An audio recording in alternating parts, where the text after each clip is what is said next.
what precisely, since we're going to pursue this, what precisely is toxic masculinity, as opposed to, say, toxic femininity or toxic humanity? What exactly are you asking me about? I really want to know what you like, how you would describe toxic masculinity. Because no, I want you to define what toxic masculinity constitutes. Since we're going to define things so carefully, let's do it.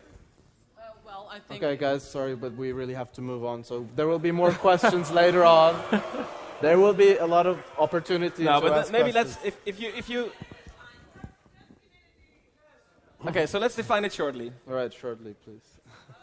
Okay, I think that the moment when you kind of, I have a hard time to kind of describe it in English.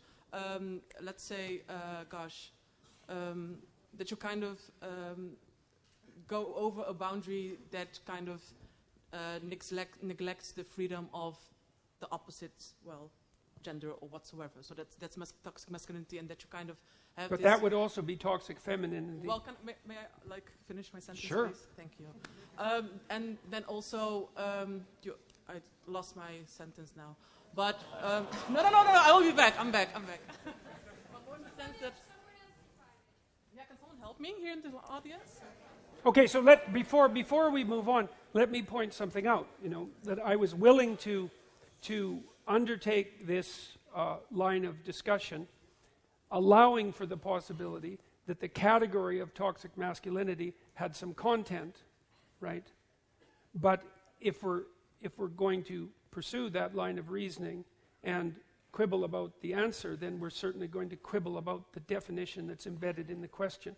And so part of what's happened in our discourse is that we're required ethically to assume a priori, merely out of politeness, that the utterance toxic masculinity actually constitutes a meaningful phrase. And if you push it, you find very rapidly that it doesn't, because it's very, very, very difficult to define, and definitions actually matter.